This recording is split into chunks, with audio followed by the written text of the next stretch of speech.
Welcome, everyone, to the October 6th session of the WHO Costing, Budgeting, Financing, Delivery of COVID-19 Vaccines Learning Series. Today's session is focused on Gavi and UNICEF's COVID-19 delivery support, everything you need to know about needs-based applications. My name is Bruce Strumminger. I'm with Project ECHO, and it's our pleasure to be supporting this learning series. I'll be running through a few housekeeping items before we get going formally. Next slide, please. First, we have interpretation in French and Spanish, so please take advantage of that. And you access the interpretation by clicking on the interpretation icon, a small globe at the bottom right of the Zoom toolbar. If you just want to hear the interpretation, you can also click mute original audio. If you want to hear both, just click the language you'd like to hear most. Next slide. We really look forward to all your questions and comments, so please keep them coming. Put the questions and comments in the Q&A feature. That's just to the left of the interpretation icon. Also at the bottom right of the Zoom toolbar. We'll be monitoring that and hope to get to as many of the questions and comments as we can. If you have any IT or logistic or questions about the certificate of attendance, please put those in the chat function and we'll try to help you out as best we can. Next slide. We are offering a live transcription in English, so subtitles that you can activate, and you'll see a closed caption transcription of the English for those who'd like that. Next slide. Just as a reminder, we are recording today's session and your attendance is consent to be recorded. Thank you for that.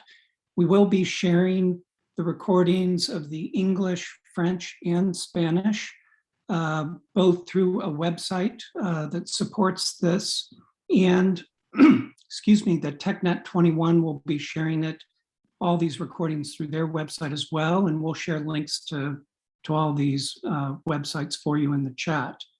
We will be offering a certificate of attendance through the University of New Mexico, where Project ECHO is based, and about 15 minutes before the end of the session, we'll share a link to a short 2 to 3 minute survey. We really look forward to your feedback. It helps us with planning and quality improvement, and that will link you directly to your certificate of attendance after you complete the survey. Next slide. Just a note about data use. We take data stewardship very seriously, and we just want everyone to know that your personally identifiable data is being shared with WHO, or we're supporting them in this effort, but the data is very carefully stewarded. Next slide, please. With that, it's my pleasure to hand the microphone over to Angela Shen with WHO to formally welcome us. Angela. Great, thanks so much. Thank you, everyone. Good morning, good afternoon, good evening. We're going to give a quick overview in the next slide, please, on what to expect in the upcoming sessions. Today is ECHO 10. We'll be covering the Gavi and UNICEF COVID-19 delivery supports, everything you need to know about the needs-based applications. Our subsequent sessions are listed here. We have an additional session that's coming online, so to look for that sometime in November or potentially December. But for today, we are focusing on the yellow highlight, ECHO 10. Next slide. The agenda for today, we will kick off with country guidance for updating the National Deployment and Vaccination Plan, more commonly known as the NDVP for COVID-19 vaccines. We'll follow on with our next speaker on Gavi support for delivery of COVID-19 vaccines, CDS support, as well as hear from our colleagues at UNICEF about how the early access window went as well as the upcoming needs-based application. And then we'll round out the STAR team with explanation of the partners platform, as well as information on guidance and demo sessions and help on how to engage and upload your documents onto the partners platform. Next slide. So the goal is to continue to support countries in assessing and supporting immediate and medium-term needs in the urgent delivery and scale-up of COVID-19 vaccines. We want to achieve at the end of today, help countries with the guidance on updating the NDVPs. We want to better appreciate the CDS needs-based funding window, both around application guidelines, materials, and the process itself. We're going to review UNICEF's managed CDS support to the 30 non-Gavi eligible AMC countries that are currently being managed by UNICEF. And then lastly, explain how to upload application materials for Gavi onto the WHO COVID-19 Partners platform. Information on upload for UNICEF will be forthcoming later. Next slide. Okay, before we shift into our first speaker, let's put up a poll question. We're going to warm up with the feature on the poll and ask you a quick question. Could we get brilliant? And so you should be able to see on your screen, the question reads, did you update your NDVP according to the latest WHO guidance in the last 2 months? So you have a single choice to choose from. Yes, it expresses our full ambition in terms of population coverage targets. Yes, but our population target has moved since then, so since that update. And third choice is no. So if you can go to your poll and answer this question, it would be really great. So we'll give a moment for folks to update.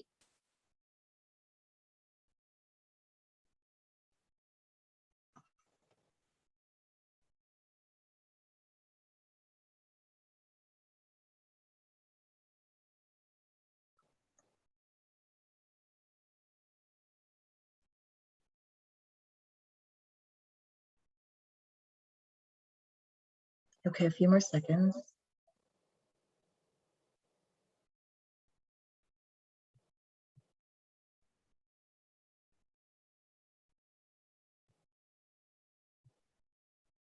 Okay.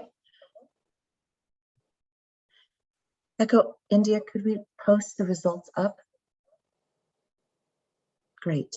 So we see that we have 6 participants that have answered that it expresses full ambition.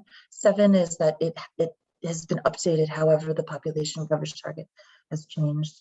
And then 8 participants, 38% no. That's helpful. So why don't we shift into our first speaker? We have Diana Chan-Blanc from WHO to talk about guidance for updating the NDVPs. Diana? Great, thank you, Angela. So greetings, everybody. My name is Diana Chang-Blanc. I work in WHO in the immunization department, and I'll briefly give an overview for the NDVP contents for those who may not be familiar. Next slide. So the guidance was updated in June of 2021 this year. And as many of you know, when it was first issued in November, there was a lot of things we didn't know yet about the COVID-19 vaccine universe. So this new guidance has a range of areas that are new around simulation exercises, a more mature model of the costing tool. It refers to the humanitarian buffer, which hadn't yet been established. At the first NDVP, the recommendations around pregnant and lactating women, more information about using GPS and digital microplanning, more enhanced recommendations around IPC measures, and more product-specific information, as we didn't actually have licensed COVID-19 vaccines at the time of the first issuance, and certainly now we have many, and there are many updated resources at the end of each chapter. And the document is available in all United Nations languages, plus Portuguese. Next. So this is just to give you a sense of the first round of NDDPs. A rapid analysis was done by the Bill and Melinda Gates Foundation to give an idea of the original aspirations of countries. Most countries were targeting 3% of the population, some a little bit more. So going into that priority phase. So when you look at these categories, at the top, for instance, all adults, children, essential workers, healthcare workers. Second line, high-risk healthcare workers, high-risk public, so meaning public servants or essential workers, inmates, migrants. At the bottom row, military, refugees, students, and teachers. So on the y-axis is the number of countries that referred to those risk populations. And along the x-axis is a period of time, kind of the rollout. And you'll see highlighted in red here that most countries focus really on the healthcare workers at risk, essential workers, military, and high-risk public and teachers. So as we go into the scale-up phase, I think we are expecting to see more countries, for instance, pivoting more towards very targeted groups, such as refugees and migrants, or going down below 18 years of age for vaccines that have the license to do so. Next. So in updating the NDDP and referring to these refreshed goals for expanded populations, just to say that the donor community, the multilateral community, is very interested in looking at insights to where countries might have funding gaps to be able to help fill those funding gaps. So countries are really encouraged to be specific about the budget costs per category, and to illustrate where they might be facing funding gaps. They're encouraged to articulate what the revised national goals are, to consider what the vaccine supply landscape looks like, become familiar with the global immunization strategy for COVID-19 vaccines, and then ultimately upload the NDBPs and the costed plans into the partners platform, as was done previously. And I've provided some links at the bottom for additional resources to take a more close look at all the technical documents and materials that have been developed to support countries. Next. And just briefly referencing this global vaccine strategy that is currently under development. So it's not official or officially released yet, but to give you some insights. And you may have heard the WHO DG speak about it, where the ultimate goal is to get us on a trajectory where we are 40% coverage globally by the end of December. And quite frankly, we're nowhere near that. I think you know that, with the aspirational goal of 70% by June 2022. Next. And of course, this requires multi-pronged strategy to be able to reach this ambitious goal, going across from not just the country implementation, but making sure the enabling factors are there to facilitate implementation with the private sector, the manufacturers, making the suppliers there, the multilateral institutions and banks, different technical partners, and the CSOs. So there's a range of elements that need to be in place to reach that 70%. And it's a quite intricate dance, but the intent is to try to make that global goal transparent so that we are working in solidarity to attain that on a global level and end this pandemic. Next. So pivoting to the content of the NDBP, this is not an exhaustive list, but just to give some thoughts as what could be enhanced in the current versions. Obviously, countries are encouraged to really state what their national aspiration is and the targets and milestones. It may not be 70%, but to make that clear, to make sure the pathways are defined for those additional and desired products that the country wants to license, to kind of integrate from the lessons learned to date. All countries virtually have already rolled out the vaccine on some scale. Enhancing kind of whatever coordination and planning mechanisms might need to be in place for the accelerated ramp up, to identify and give the rationale for those expanded target groups, and particularly those special strategies, especially vulnerable populations such as refugees and migrants, to make sure those vaccination strategies are well articulated to reach those priority populations at the pace and the utilization rates that are required on a daily or weekly or monthly basis to match up to those national goals, to describe the human resource surge requirements that would be required in the different strategies the country is reflecting upon to mobilize additional capacity, as this is quite a big challenge for many countries, to describe the cold chain system and how it's been expanded or refurbished, the particular attention on promoting vaccine demand, and of course, the strengthening of the AFI surveillance systems as these multiple products come out. Next. And then lastly, the newest component is in fact the costing and funding component, and is an essential piece of the NDVP for the reasons I said before, of making sure the cost estimates are clear and the budget needs are clear, and the funding sources both secured or probable or possible, to be able to illuminate the funding gaps, ultimately to help the country look for other ways to finance those gaps. And last slide, or just one more click.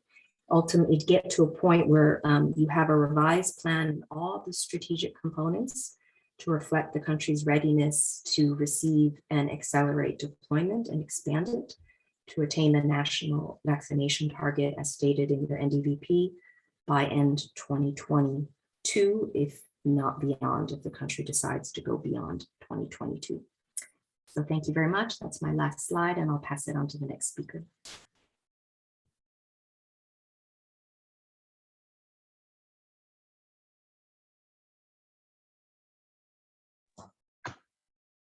Thanks very much, Diana, and hi, everybody. My name is Lindsay Cole. I'm from Gavi, and I'm here to talk to you today about the support that we're providing for the rollout of COVID-19 vaccines, which is called our COVID-19 Vaccine Delivery Support Window, also known as CDS. Just to give a bit of context before we jump into the materials, we have already launched our CDS window, as many of you are likely aware. We officially launched in June what we called our early access window, which gave funding support to all of the AMC 92 countries that are currently COVAX participants. And the idea with that window was to make kind of early cash support available for all countries who were receiving COVAX doses, to ensure that you didn't have any gaps in being able to finance the rollout of those initial COVAX doses as they were really starting to come on board during the summer. We are now moving to a phase where we anticipate a big uptick in supply of COVAX doses, in particular through the end of this year and early next year. And so we are transitioning from our early access window to what we're calling our needs-based window of support. And that's what I want to speak with you about today. If we can go to the next slide, I will try to cover the following three things during the next 20 minutes. First is to give you a bit of an overview of what is in the needs-based window, what you can expect in terms of support that Gavi is able to provide, and how you can access that support over the coming months. The second is to take a bit of a deep dive into the two pathways for accessing support through the needs-based window. And the final piece is to give you an overview of the application process and documents to prepare you for what is coming your way and what you would be asked to do in the coming months as you think about putting in a request. So if we go to the next slide, I'll give a quick overview of what we are trying to accomplish with our needs-based window and how that's different from the early access window. So as was discussed and as Diana has mentioned, for the next phase of COVID-19 vaccine delivery, we expect quite a big uptick in the availability of COVID-19 vaccines. And we really want to help support all of the AMC countries to scale up delivery of those vaccines through the end of 2022. So we're making this needs-based window available with the intention that you will revisit your NDVPs that you developed in the beginning of this year or towards the end of last year with a look towards what you want to do to get to your full ambition through the end of next year. That you look at all of your programmatic and funding gaps based on the current resources that you have available, both domestic and through other donor sources. And that you show us through your application what those gaps are and therefore what your ask is. Now we understand that all countries are in very different places, both in terms of COVID-19 vaccine rollout, but also in your ability to finance your programs. And so we anticipate quite a big variation in the amount of funding that is requested from countries through this window. And there is the chance that Gavi does not have the full amount of funding available to support all of the country requests. So just to give you some idea, at the moment we have 400 million available for this window. And because this is a needs-based window, we will be doing our best to make that funding available as countries come in and express their needs. But there is a chance that we are not able to fulfill all of those needs. And in those instances, what we intend to do is to work with some of our close donor partners to try to take those needs that are unfulfilled through the Gavi CDS window and make sure that everybody else is aware of them to try to help fill the remaining gaps. So if we then go to the next slide, I'm going to take you through the two pathways that are available for this needs-based window. The first is the full request pathway, and that pathway is what I have alluded to at the beginning of this discussion and is the pathway that is really talking about the full ambition of what you want to do with COVID-19 vaccine delivery through the end of next year. So what we're asking of you in that pathway is that you refresh your NDVPs, that you have a kind of revised look at what you want to do in terms of total population coverage, that you identify the key activities that need funding where you don't currently have support, and that you bring that request forward in the form of an application form and a budget that gets submitted through the partners platform, the WHO partners platform.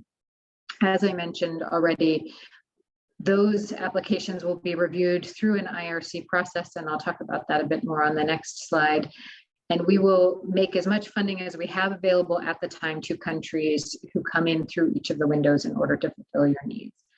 To the extent that we do end up in a place, go back just for 1 minute, I'm not quite there. To the extent that we do end up in a place where you have expressed good demand and we aren't able to fill that full gap, we'll make sure that we kind of make all of our other donors aware of this, donor partners aware of this through a funders forum, which has been established through COVAX and which we will regularly leverage to update on the progress of our ability to fund country demand through this CDS window. Now, we have another pathway, which I also want to make sure that you are aware of, which is really a pathway intended for more short-term urgent delivery needs. This, for those who had some of the early COVAX doses and didn't have funding available, this will be a familiar pathway to you. This is what we were doing in kind of April and May of this year, using some bridge funding to help support countries with COVAX doses that were at risk of delivery. And the design of this process is quite similar. So with this pathway, it is really intended for countries who have COVAX doses either on the ground or kind of en route to arrival, where you understand that you have a short-term funding gap in order to get those doses out. And you either through your SCM or through the IMR process that the CRD has set up, where countries are being reviewed on a weekly basis, you flag that there are some issues with delivery of your coming COVAX vaccines. Through that, one of those two pathways, you're then able to let us know that you may need some funding, and then there'll be a dialogue between you and your SCM on what funding might be available to you through this pathway. It's important to note that the sums of funding available to countries in this pathway are significantly smaller than what we're talking about through the full request. So this is really meant to be kind of short-term, small funding in order to address urgent delivery needs. And there's no guarantee of access to funding through this route. So it will really be through this dialogue process that we determine whether you're eligible to access this funding and how much. There is, as part of this, also a process, and through the same pathway, UNICEF will also have some funding that will be even kind of smaller incremental amounts that we'll be able to disperse quite quickly to help address some of these problems. So between Gavi and UNICEF, we will coordinate through the IMR process to make sure that we're getting funding out to countries who have some very urgent needs.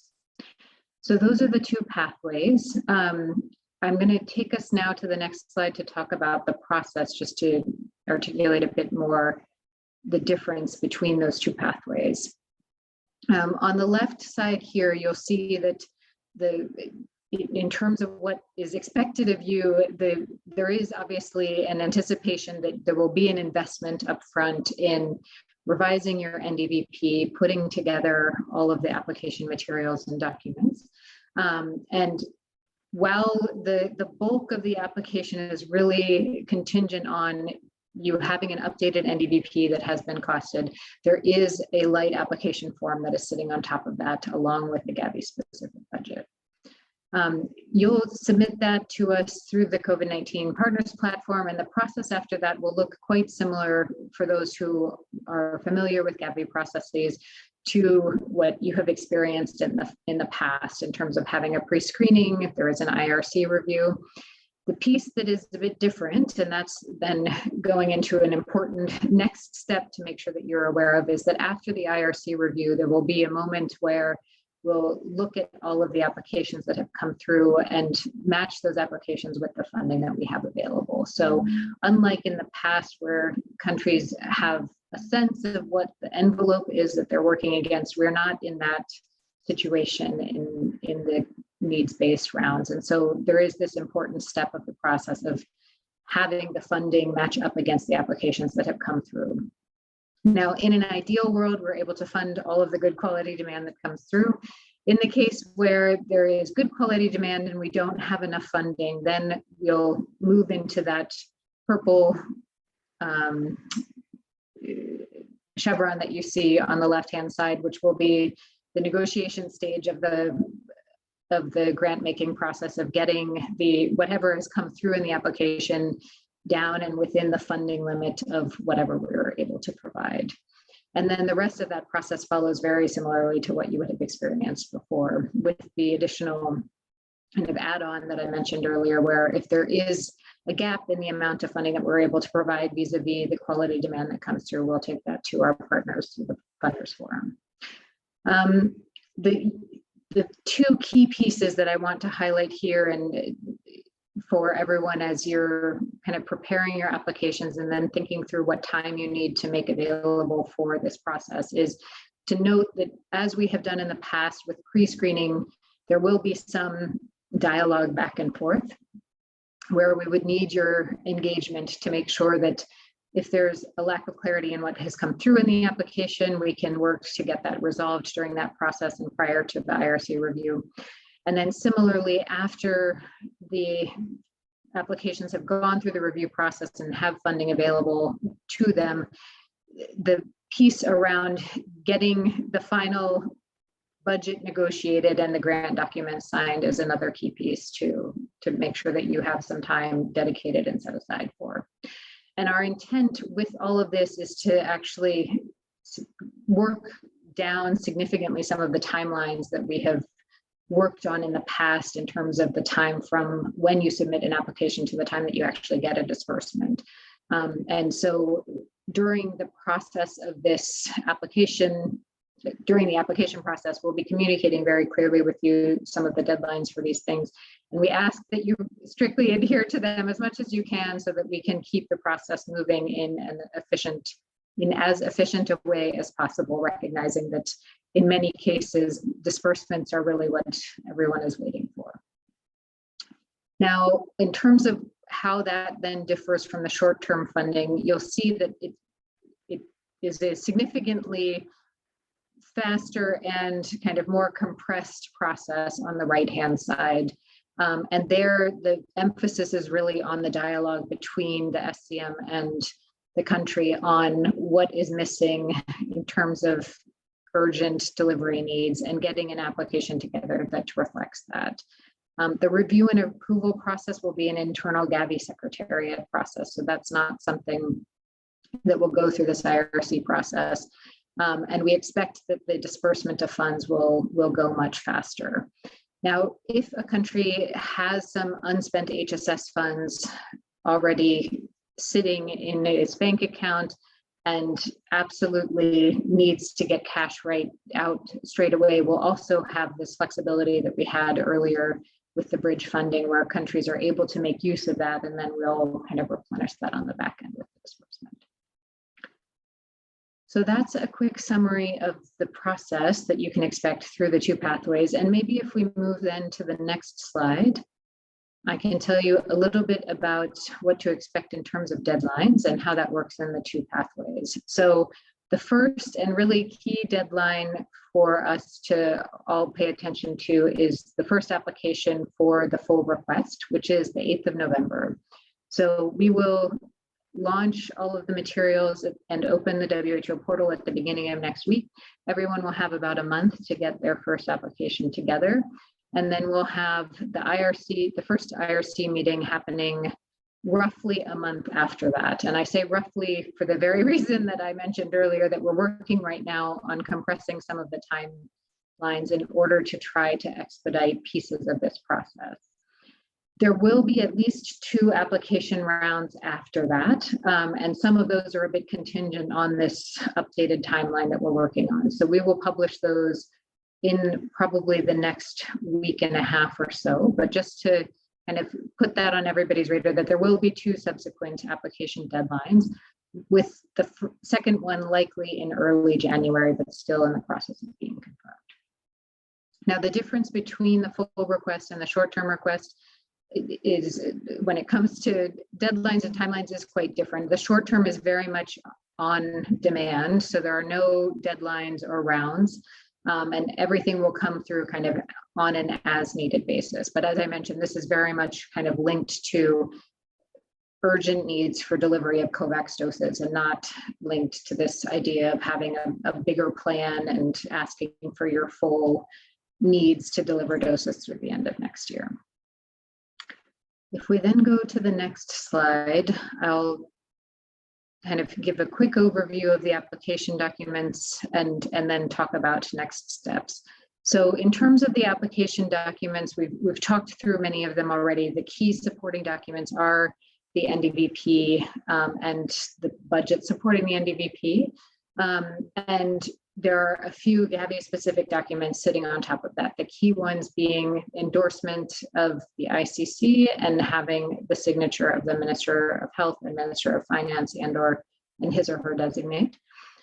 We have a specific CDS application form and Gavi budget template, which is applicable in both pathways. And with the short-term pathway, the application form, it's more a question of which pieces of it you are going to fill out. So you'll see in our application guidance that there's some structure around that in terms of pieces. And with your SCM, you'll be able to further articulate which are the parts that you need to complete.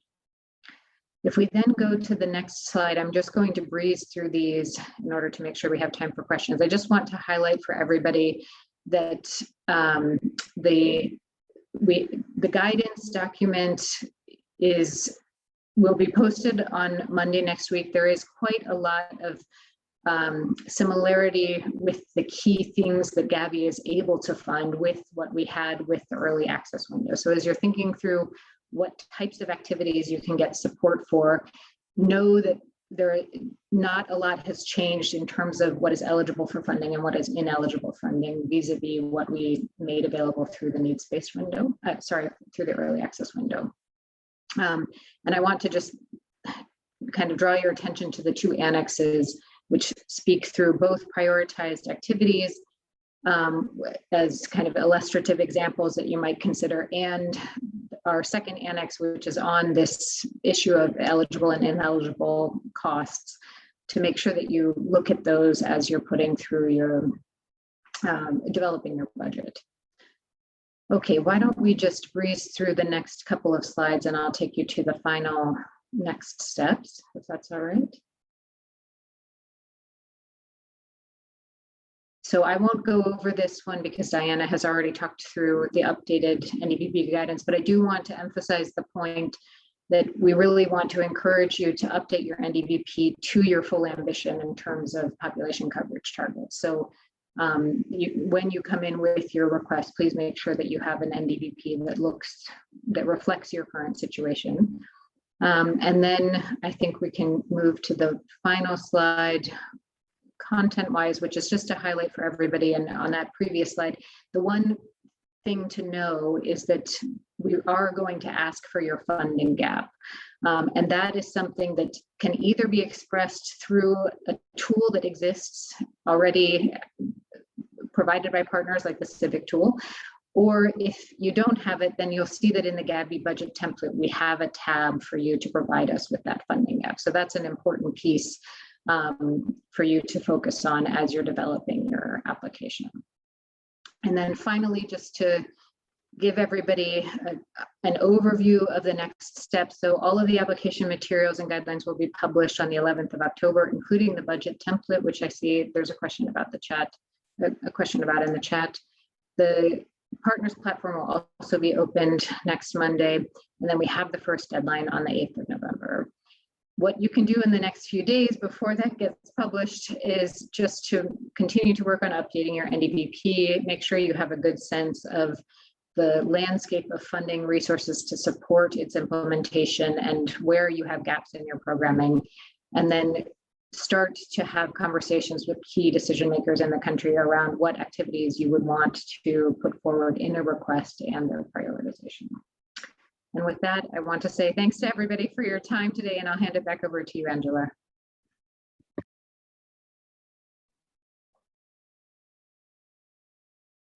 Angela, you're So muted. it looks like we have, thanks so much. So it looks like we have one or two questions in the chat box, sorry, in the Q&A box.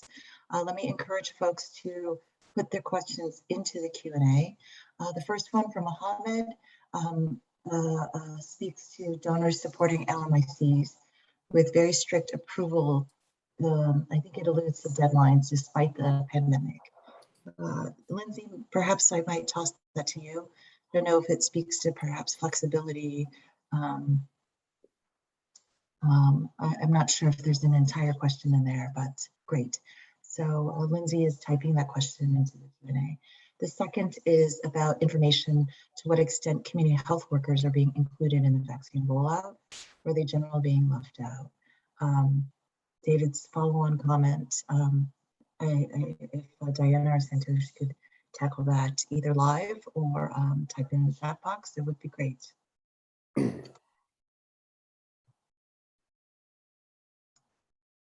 Let me shift to see if there are any other questions that folks have. Please type them into the Q&A box. And one last question is, how can we access the Gavi budget template? I think that's an easy one, Lindsay. As you're typing, it will be available on the partners platform. As we get to our fourth speaker, Corinne from the WHO Partners platform, she will show how to access Gavi materials.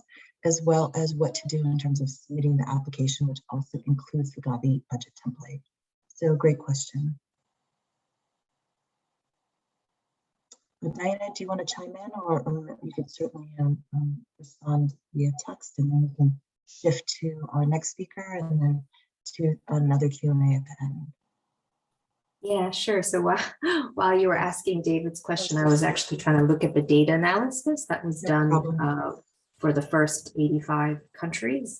And I don't think, David, we have a good sense of whether countries actually broke out. There were a handful of countries that did refer to community health workers, but it certainly wasn't universal. So it's kind of hard to unpack that. But in this next round, I think in the NDBP, we were more explicit about that. So hopefully in this next rounds of revisions, they would be included, you know, as a priority group to be reached. Over. Great, thanks so much. So we're going to shift to the next speaker. And as we do that, folks can please continue to answer questions. Ask questions in the Q&A box. We want to make sure that we get all your questions answered, and it's really helpful to hear what sorts of questions that folks have around this really important topic. Our next speaker is going to be Eric Laurent and Ula Griffiths from UNICEF to talk about UNICEF support for CDS. Over to you, Eric. Thank you, Angela, and hi, everyone. So we'll take you through short presentations on the experience with the early access funds for the MC30. Can you move to the next slide, please? Next slide, please. Okay, so we'll have a look first. I mean, for the MC30 first, and then we'll discuss on that. That was part of the overall AMC package for CDS. But I'll take also, let's say, some time to explain a little bit the difference that there was for this AMC 30 countries. So we're going to look in the process and the lesson learned for this first tranche, as already Lindsay was mentioning, and Angela, that was managed by UNICEF. Then after that, I will take you through a few, let's say, graphs and statistics on looking what was requested and basically how it went through the, let's say, this first tranche, and then we will look, let's say, for the next tranche, which is the additional funds. And I probably won't go so much in detail as Lindsay was doing.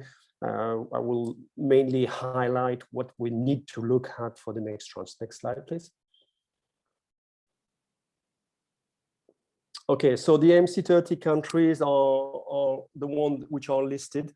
That's most of this country are ever low and middle income countries. Some of them were former Gavi, but many of them were not Gavi at all. So it's very important to insist that those countries are a bit specific. As you can see, you have countries like, for example, North African countries. Some of them are probably already, let's say, very well supported, let's say, for the COVID rollout.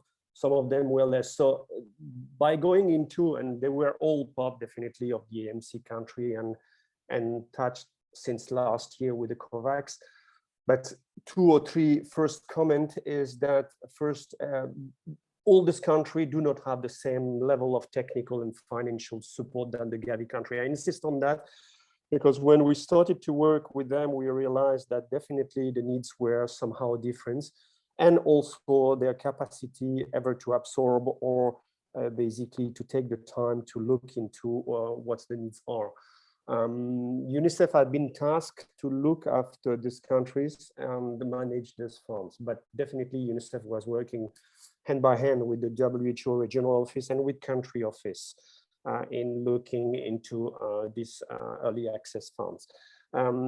For information, UNICEF and WHO have very little staff working in this country, challenging us when it is, let's say, to identify not only the needs, but also with the NDVP, let's say, what exactly were, let's say, necessary for the overall COVID rollout.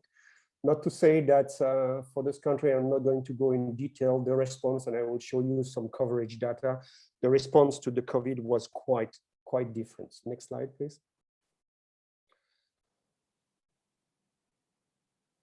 So the next slide take you for this early access funds. We started initially, I mean, in a joint discussions with WHO, UNICEF, and Gavi at the global level to look into the way we were going to proceed with the early access funds. Initially, we were following more or less the same guidance than the Gavi country, but very soon we look also at some of the specificity that I will take you in. So first in July, we had a consultation with all regions and the regions with the country.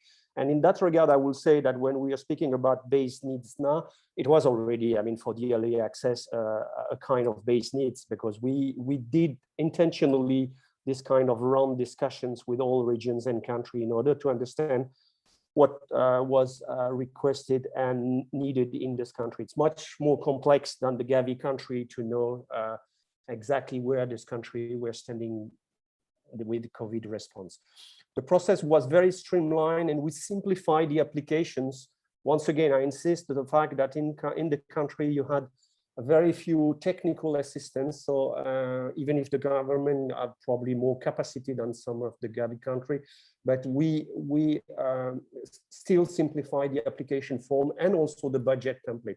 For your information, in the budget template, we were having also the overall COVID budget, but very few of the country were filling it at this stage, mainly for a time issue. And we hope that they could be doing that for the next tranche. The criteria for the eligibility were a bit wide, and there was some discussions.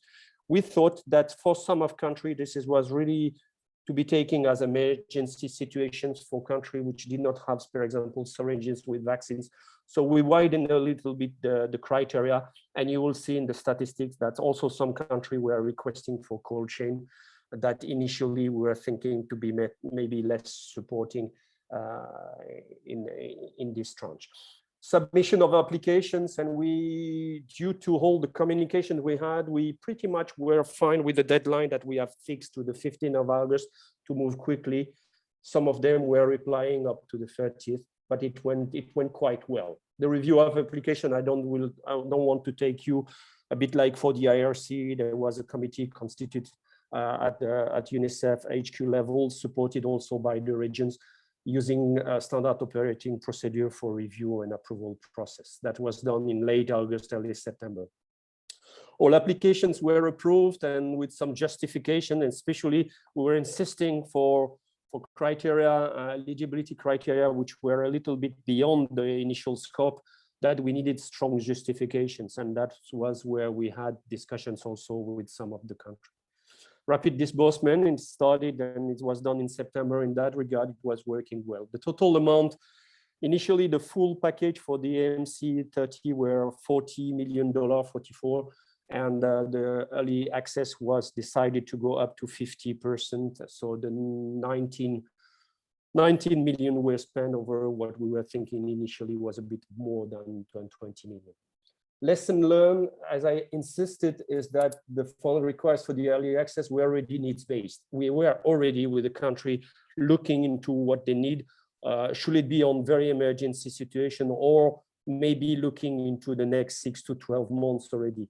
And you will see in the statistics that the different support requested was quite wide. And especially because the country were very, very different from one to each other. There was a very prompt reply from the country, so very interesting. That means that somehow the country was also in a need for some support, financial support, but also probably with some kind of technical support. And you will see that there was also some technical assistance which were required. Quite different requirement, as I said, and we will look into the next slide, please. So the first thing which is important to insist is that the diversity in coverage between the country was quite wide. I mean, you had some country like Mongolia, and I'm just back from Cambodia, where I realized also that the coverage was quite high, with some different, let's say, strategy that they have adopted, and especially on financing the vaccines. So not waiting only for the COVAX. That's the reason why you have some countries which were beyond 50%. And then you will see up down to some country, and the big country that was very interesting, like Egypt, Ukraine, Philippines, where, and we all know, with still very low coverage. And that's the reason why the demand you will see in country, even if I have not gone through statistics through the 30 country, but you will see that we have some demands from this country, which were quite specific. Next slide, please. In terms of, here you have, let's say, without going into detail into the amount, but you have the percentage of what was requested for all this country. For your information, we had 4 countries which were not, let's say, applying. 3 small Pacific Islands, and Pacific Island, very small one, and that's, we all know that they have also digesting, I would say, capacity for funds which are more low, or they were already covered. I would say Australia was, DFAD was very much supporting the Pacific Islands. The only country which were a bit particular was Morocco, and Morocco already was turning down different funds which were proposed before, like HAC or other funds. So Morocco did not, let's say, apply for that. Beyond that, all 26 other countries were applying. And you can see that almost 30% were among the cold chain equipment. It's in terms of, let's say, amount of money here. And we all know that the cold chain is pretty, because it is equipment very quickly, a large amount. And basically that was in country like Egypt and Ukraine, which also for ultra cold chain and cold chain in general were demanding support. We had quite discussions with this country, and finally it was accepted, because we really were feeling that the needs was quite important for them to be coping up with the vaccines rollout. After that, for sure, team transportation for the outreach for the campaign was another tranche, 12%. And per diem incentive. So you see the delivery itself was around 22%. The others, let's say, budget items were very diverse, and I've been just taking on that slides, let's say, the major one. Next slide, please. Here it's a different way of presenting in terms of amount. So we, yeah, I mean, my comma in the, yeah, it's a little bit confusing. Sorry, that's 5 million, which were for cold chain. And then after that, you find all the different budget items. We will see in these presentations that basically the country were quite diverse in terms of requests that they have been asking for. Next slide, please. This one is interesting. I mean, I was looking for the 26 country, what was the number of countries asking for a specific budget items. For example, planning and coordinations, 14 of the 26 were demanding support in that directions. Cold chain equipment, you probably noticed it, social mobilizations. You see, there's quite a diversity of items which were still requested by the country.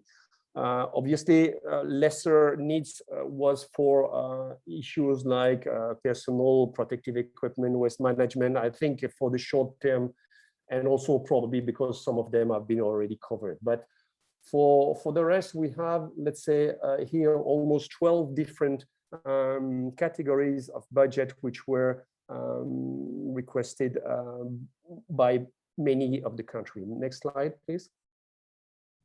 If I turn in a different way here, it's the number of categories we use per country. For example, in Dominica, there's 16 of the 18, 18 being the total number of our budget items.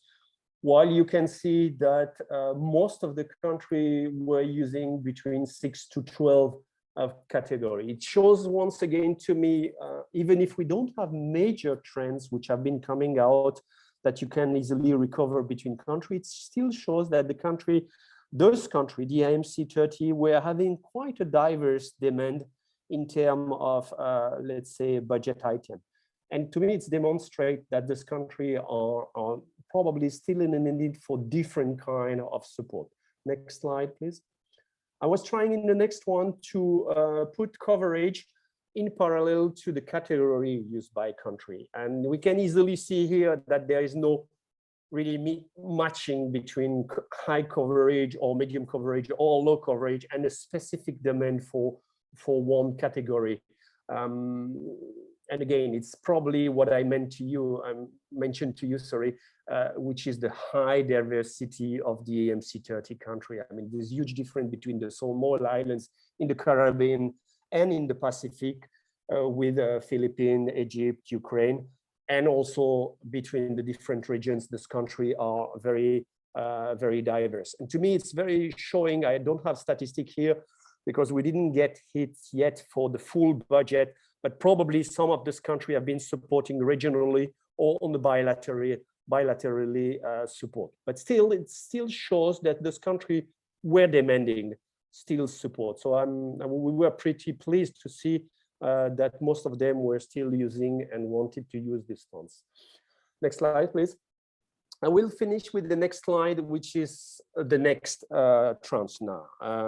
Basically what we call, let's say, the needs-based funds. I've been retitled them. Initially in July, we were calling that additional funds, which to me is more appropriate. I mean, needs-based, I'm sorry to say, but let's say the first tranche was already needs-based. So let's be a bit careful. I mean, what the country are demanding are always needs-based.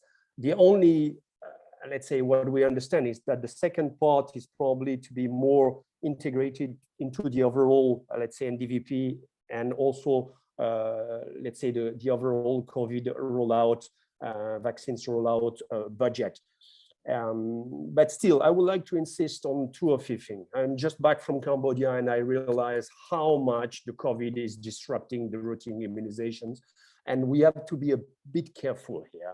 We have to be careful that one, the country are extremely busy. I mean, for most of CD's application, that was not the government doing very often the applications, but some technical assistance from the WHO, UNICEF, CHI, and many other partners. So to me, keeping the process as streamlined as it was for the early access will be very important.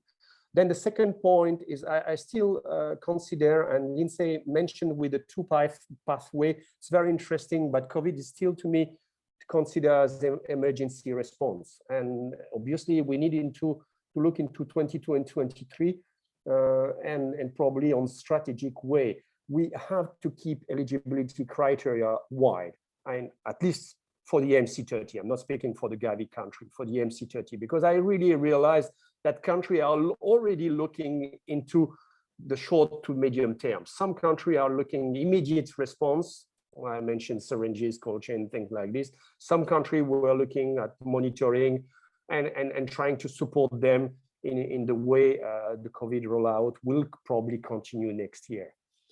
To me, the strategy also in terms of process is to continue the way we have been doing it, to consult regions and country, to really use all the link UNICEF and WHO have towards the regions and towards the country to be really looking the needs-based. I mean, helping them, let's say, to identify the needs and having this kind of discussions we had throughout July with countries and regions. Tentatively, we are doing that in October. I was already yesterday with some country in MENA, and that we started to discuss on that.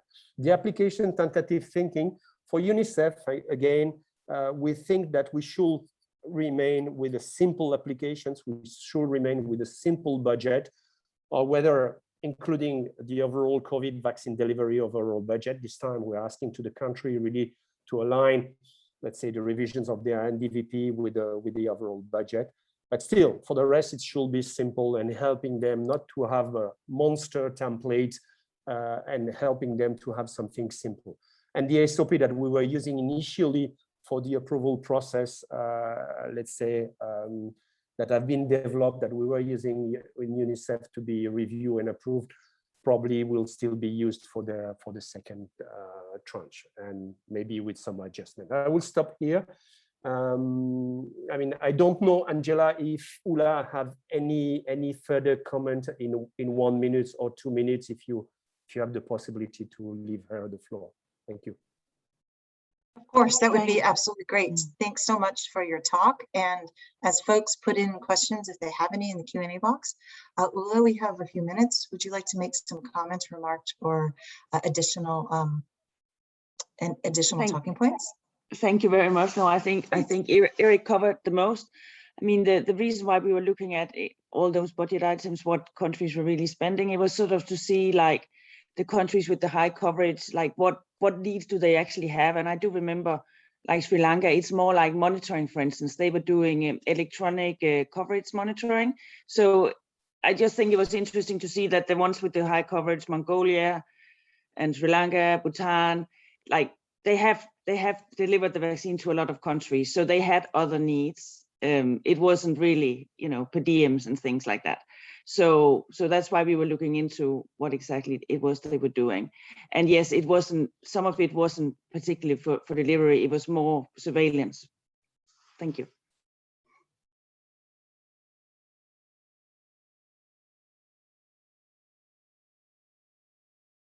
Angela, you're muted. The darn mute button. Any additional questions for our UNICEF colleagues or our previous speakers? Please shoot them into the Q&A box. Thanks so much, Eric, for a very clear and engaging conversation. Thank you. As folks type in, we're going to shift, we're about 2 minutes early, to our last speaker. Corinne, you have a bit of wiggle room since we're doing so great on time. And next slide, please. Introducing Corinne Ponce from the WHO Partners Platform. Corinne. Hi, Angela. Thank you. I'm just sharing the link in the chat for the platform to everyone now. Okay. So thank you for giving me the floor. Here I will give a brief overview of what is the Partners Platform, and I think you can go to the first slide. So the Partners Platform will be used to submit your CDS application, similarly to what was done for the CDS early window applications. However, it's not yet on the platform. It will be functional from next Monday. So here, what I'm going to do, just explain the key steps and give you an overview of what is the Partners Platform. So if you go to the chat box and you can click on the link, I'm going to share my screen.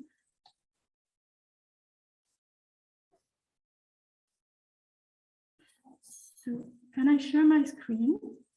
So I can, okay, thank you. So I share my screen to the Partners Platform, okay. Here we are, it's the landing page of the Partners Platform. And you see that you can choose language and you can sign in here. If you don't have yet a login to the Partners Platform, you can request access here, or you can send me an email. So the Partners Platform is a virtual space with restricted access, as you see, to all partners involved in public health emergencies. I'm going to sign in.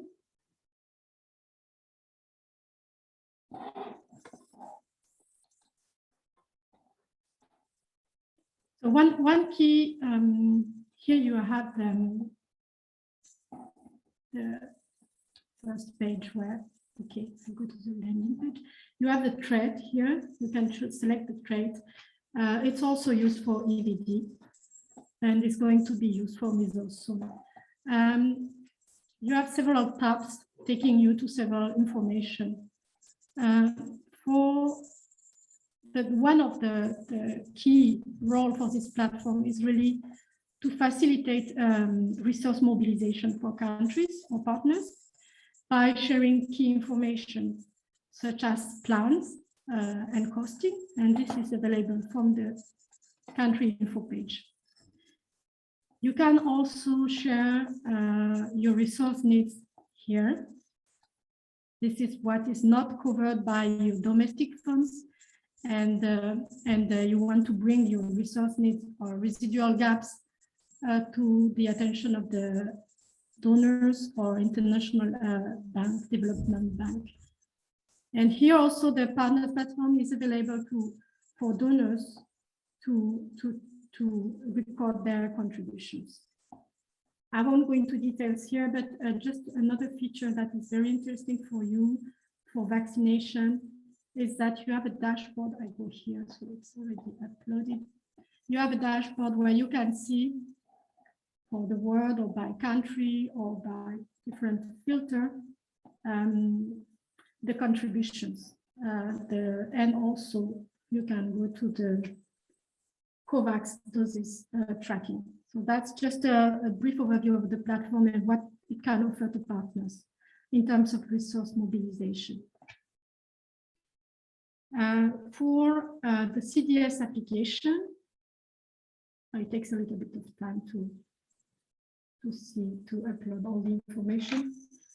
For the CDS application, you will go to this country info page here, and you will go to,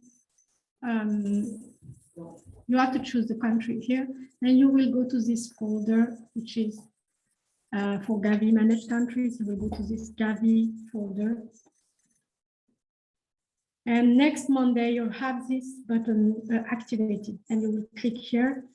Of course, guidelines will be available. This is where you go to submit your documents for the CDS application. Here, you will be able to see the process through the CDS dashboard. You will be able, as similarly to the CDS early window that was done through the platform, you will be able to see the numbers of countries which have submitted, which have initiated the submission, and the numbers countries which have submitted, which have successfully submitted the application. That's it for the partners platform. Now I'm going to explain very quickly. I stopped sharing. Can I see the slides again? Okay, now I'm just explaining very quickly the 3 steps then to submit your application to the partners platform. The first step is submission of all mandatory documents by the WHO country office staff. This staff is nominated by IBB WHO department, and if you think you are responsible for this process, just contact your focal point at regional office, and will be giving you access to the platform. Once all the documents are submitted on the platform, there is an email notification going to Gavi staff, and the review will start. Whatever is the review process, because it's different between short-term and full request. The review outcome and documents will be uploaded by Gavi staff on the platform. And again, an email notification will go to the country. So that's it for the process. Next slide, please.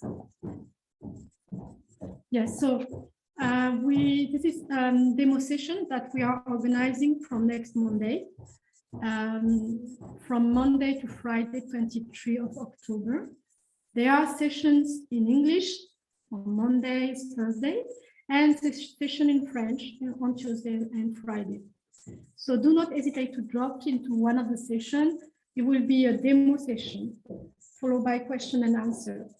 And also, if you need troubleshooting session, we can organize one-to-one session together. Do not hesitate to contact us for organizing such sessions. I think I've finished on this slides. Over to you, Angela. Thank you. Great. Thank you so much, Corinne. As always, very helpful and very clear. As folks type into the Q&A box, and I see one queued up, we're going to shift to the poll questions. So Echo India, could you post the first poll question, please?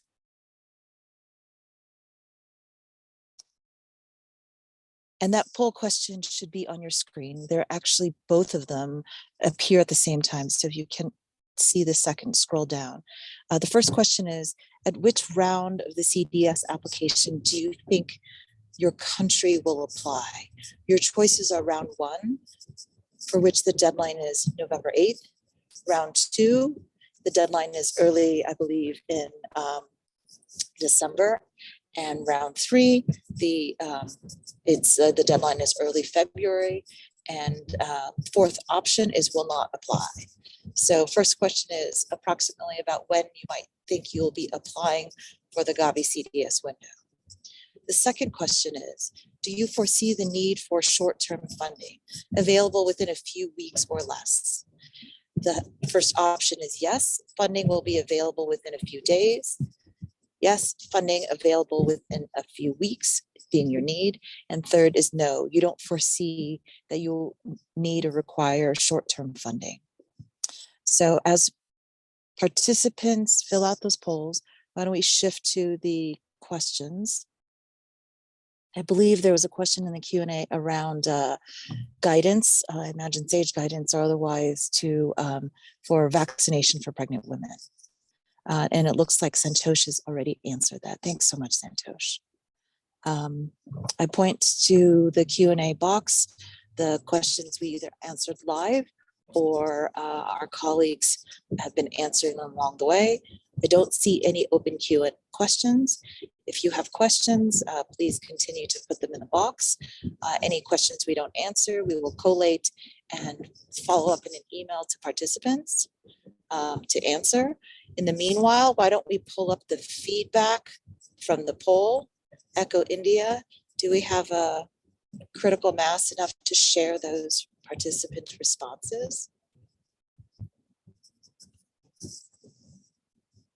Why don't we get those poll questions up as you can and when you can?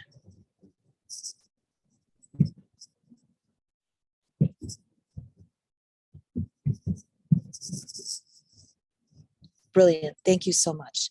So it looks like 30% of the responses expect to or plan to submit an application by the first round deadline of November 8th. Approximately a third will be submitting the second round as well, which is either early December or January. We can go back to the slides, or Lindsay, you can type that perhaps in the box. Or can you chime in quickly, Lindsay, with regard to the second round deadline? Yeah, the second round deadline is early January, as we anticipate it right now. But as I mentioned at the beginning of the call, we may change that depending on what demand we see coming in November. So Great, we'll thank you for post that. the next 2 deadlines in the next 2 weeks or so. We'll also have that posted on the partners platform as well. About 14% of you expect to submit in round 3, and about 18% will not be applying for the additional funding. In terms of the second question, foreseeing the needs for need-based, 3 respondents, 14% within a few days, 36%, 8 respondents for available in a few weeks, 23, a quarter of you no, and it's unclear for another quarter. So I don't see any open questions on the Q&A. Angela? If folks, yes. Yeah, sorry to interrupt. I mean, No problem. For the applications on the AMC 30 countries, we are more or less with the same timetable, but we are discussing with the country currently. So October, and then we may precise the time, but we're trying also to target something around that. Great. I think that's really helpful. Yeah, that might be a bit different from Gavi in terms of deadline, but it's going to be the same timeline more or less. Thank you. Okay. No, great for the complimentary information. So at the end of Q4 of this year and early beginning Q1 of next year, with the exact dates forthcoming, but the general sentiment as well as the general timeline. Is that right, Eric? Yeah, generally, but once again, we are going to discuss with them, and it can help also to understand their own reactivity and also the current absorptions of the funds. So, of course, the early access. Thank you. Great, thank you.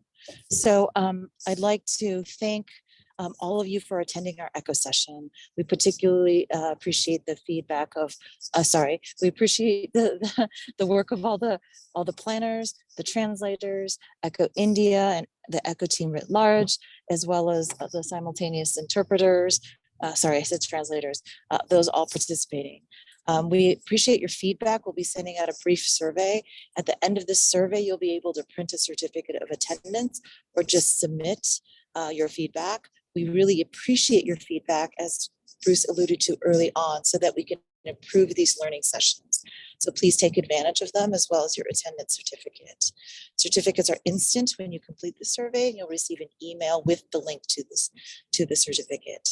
If you have any outstanding questions thereafter, as I imagine maybe you will thereafter, please send them our way, and we will get those answered, as well as pushed out to all those who registered for this session. Thank you to everyone for participating. Are there any outstanding bits and pieces I might have missed? Bruce? Thanks, Angela. I think you covered it. Thank you. Okay, brilliant. So we'll leave you guys with 14 additional minutes back to your schedule. Have a great morning, afternoon, evening, and thank you so much and good luck. Cheers. Thank you. Thank you. Bye. Bye-bye, ciao. Thank you. Bye-bye. Thank you, everybody.